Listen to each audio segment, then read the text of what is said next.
Bonjour à tous et à toutes et bienvenue dans ce 4e épisode de la web-série Découverte des collections. Au cours de la Première Guerre mondiale, de nombreuses armes diverses ont été utilisées. Armes à feu, artillerie lourde ou encore avions dirigeables sont sollicités pour faire face à l'ennemi. Dans ce nouvel épisode, nous vous proposons de découvrir une arme moins répandue durant la Première Guerre mondiale et utilisée par l'armée territoriale française, le fusil gras. Ce modèle, provenant de la manufacture de Saint-Étienne, a rejoint les collections du Mémorial de Verdun durant l'année 2020. Durant le conflit, outre les célèbres fusils Lebel et Berthier, l'armée française va mettre à disposition de ses soldats un fusil de seconde catégorie, le modèle 1874 ou fusil gras, arme individuelle à la conception et à l'utilisation très particulière. Après la défaite de 1871 et sous l'initiative du polytechnicien Basile Gras, capitaine dans l'armée, deux versions du fusil gras vont voir le jour. La première version, modèle 1866-74, est une modification du fusil Chassepot. La deuxième version, produite à 2 500 000 unités, regroupe des exemplaires neufs sortis d'usine. La grande particularité de ces deux versions est l'utilisation de cartouches métalliques de calibre 11 mm. La pièce acquise par le Mémorial de Verdun est un modèle 1874.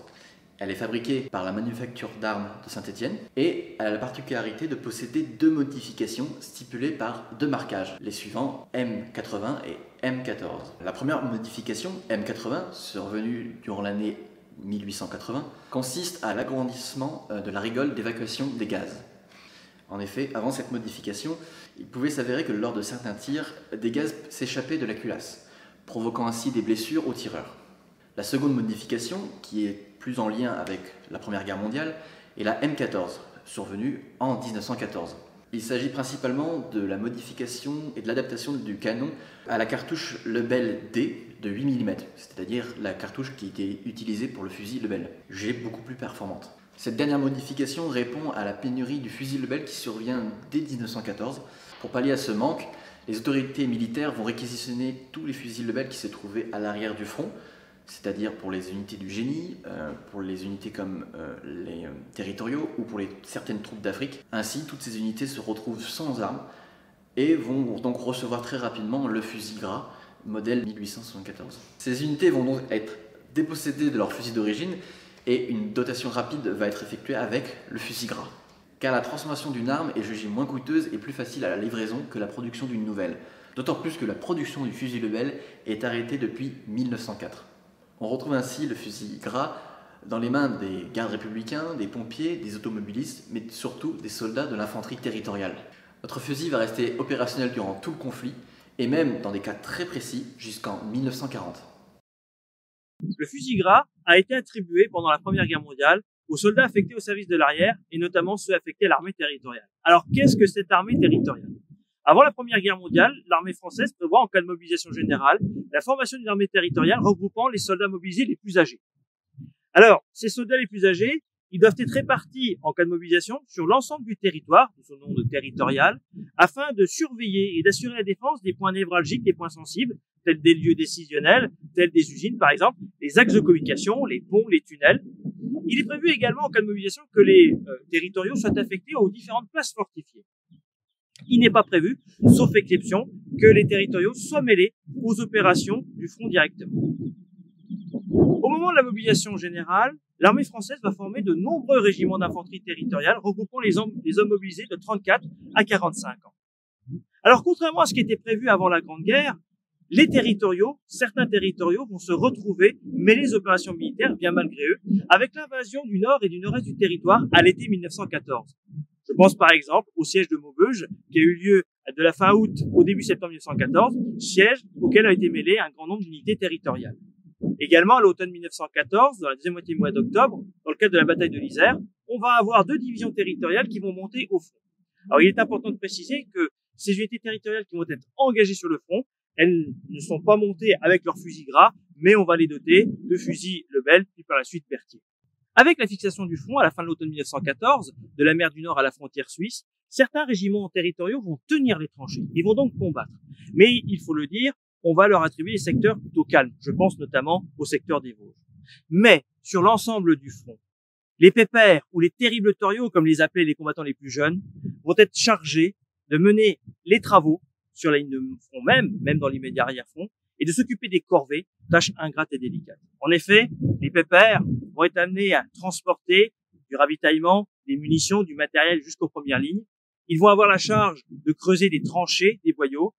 Et tâche particulièrement difficile et ingrate, ils vont devoir ramasser les corps des soldats sur le champ de bataille et ils seront chargés de leur inhumation.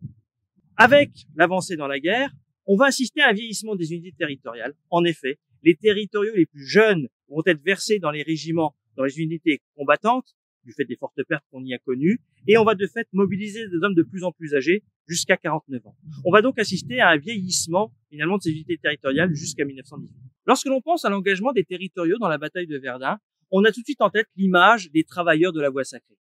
En effet, les territoriaux étaient plus d'1 millier à travailler en même temps, nuit et jour, au bord de cette route pour faire en sorte d'en assurer son entretien. En effet, l'usure était énorme avec le passage incessant des véhicules. On estime de l'ordre de 700 000 tonnes la quantité de pierre qui a été déplacée des carrières extraites au bord de la route sur la chaussée pour combler les ornières. Mais les territoriaux ont été également engagés activement sur le champ de bataille de Verdun. Déjà pour assurer les tâches qu'ils faisaient sur l'ensemble du front, à savoir assurer les corvées et aménager des positions. Sauf que les pertes sont très importantes sous le bombardement incessant qui frappe les Hauts-de-Meuse. Pour s'en convaincre, on peut très bien rappeler le souvenir de la catastrophe du tunnel de Tavannes, de cet incendie qui s'est déclenché dans la nuit du 4 au 5 septembre 1916 et qui fera plus de 500 victimes. Et bien, parmi ces 500 victimes, vous avez un grand nombre de territoriaux du 98e régiment d'infanterie territoriale de Montluçon. Ce qu'on sait un peu moins, c'est que les territoriaux ont été également engagés comme unités combattantes sur le champ de bataille de Verdun. Je citer l'exemple, du premier jour de la bataille, le 21 février 1916, eh bien, on va retrouver des territoriaux du 44e régiment d'infanterie territoriale de Verdun. Ces territoriaux vont se retrouver pilonnés dans leurs tranchées, installés entre Brabant et le bois de Consemble. Donc, ils sont exposés comme les autres combattants, eh bien, au premier jour de l'offensive contre Verdun. À partir du mois de mars 1916, avec la décision de réarmer les forts de Verdun, suite à la chute du fort de Beaumont, eh bien, on va retrouver des détachements territoriaux affectés aux garnisons de ces forts. Ainsi, autre exemple célèbre, le 12 juillet 1916, lorsque les Allemands arrivent à atteindre le fort de Souville, à côté des hommes du lieutenant Kléber Dupuis, on va avoir des territoriaux du 6e régiment d'infanterie territoriale. Voilà, à l'aide de ces exemples, ça permet de se rappeler que les pépères, comme les soldats les moins âgés, eh bien, eux aussi ont eu leur part de misère dans l'ensemble de cette guerre, et notamment pendant la bataille de Verdun. Le mémorial de Verdun a acquis cet objet en septembre 2020 lors d'une vente aux enchères. Il me permet d'aborder avec vous la question des collections d'armement dans les institutions muséales. Ces ensembles présentent en effet diverses modalités d'acquisition et d'exposition, mais ils remettent également en question certains principes déontologiques de conservation. La neutralisation d'une arme est la principale problématique soulevée. Mais qu'entendons-nous par le terme neutralisation ? Et comment savoir si une arme est neutralisée ou non ? Une arme neutralisée est définie par le Code de la sécurité intérieure. C'est une arme qui est rendue définitivement impropre au tir via l'application de procédés techniques qui visent à rendre inutilisable et impossible à modifier les éléments de l'arme à feu. Depuis 1978, la neutralisation de toutes les armes de petit calibre est centralisée au Banc national d'épreuves de Saint-Étienne. Une fois l'opération menée à bien, l'organisme appose généralement son poinçon sur les parties métalliques. Ces modifications sont irréversibles. L'objet, dès lors, est comme soudé en bloc. Le levier d'armement, le chien, le chargeur ne peuvent plus être actionnés ni désolidarisés. Les changements engendrés ne permettent pas de conserver l'objet dans son état original, allant à l'encontre de la mission déontologique principale de la conservation. De nombreux musées s'interrogent donc aujourd'hui et font le choix, sauf obligation légale, de ne plus neutraliser les armes. Dès lors, il est nécessaire pour le chargé des collections de maîtriser parfaitement la réglementation en vigueur quant à la détention et l'exposition des armes à feu. En France, l'armement est classé en 4 catégories, allant des armes interdites, catégorie A, aux armes dites libres, catégorie D2. Le fusil gras entre dans cette dernière catégorie. C'est une arme d'un modèle antérieur à 1900, comportant des modifications non substantielles postérieures à cette date. Pour sa conservation en réserve ou lors de son exposition, il sera primordial de surveiller l'humidité relative de son environnement. Le bois est verni pour le moment. Il est protégé des dégradations principales dues aux insectes ou aux variations de thermohygrométrie.